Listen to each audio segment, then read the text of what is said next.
tornilyo niya. Tanggalin natin.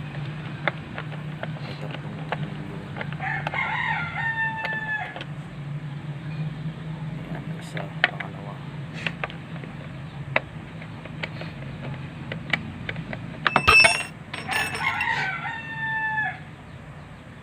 Ito yung tatlong tornilyo niya.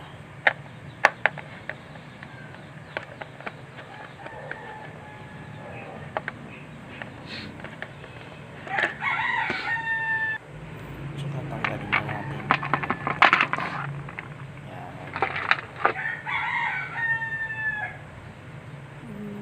Tsaka tanggalin natin itong tornilyo ng air filter niya. Dalawang tornilyo.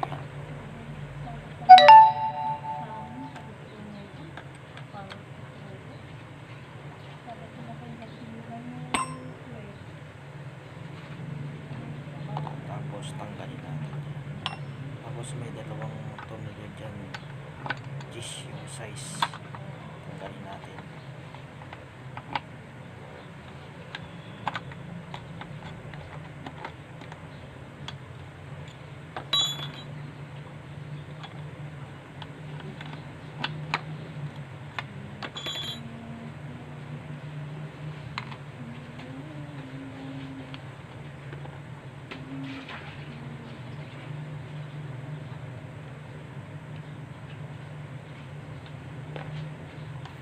Tanggalin natin. Tapos tanggalin pala natin yung cable ng throttle niya.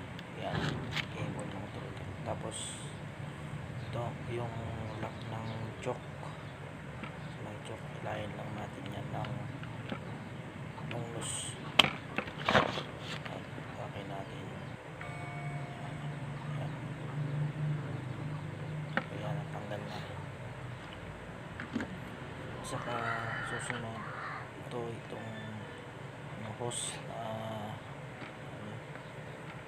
ay tanggalin pala natin, itakin pala natin natanggal. Ayan, tanggalin natin.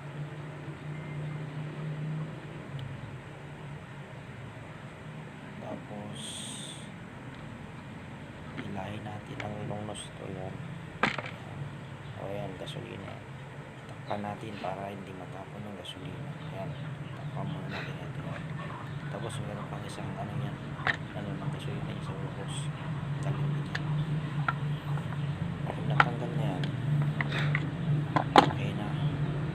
Atakin mo lang natin. Tanggalin na natin. Dahan-dahan natin natanggal yung carburetor niya. Yan. Dahan-dahan lang na tanggalin.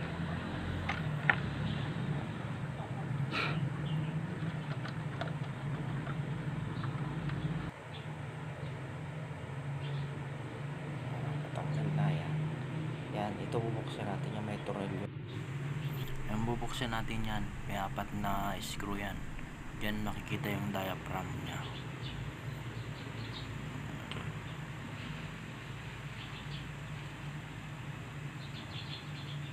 Ito yung diaphragm nya, guys. Ito yung diaphragm nya.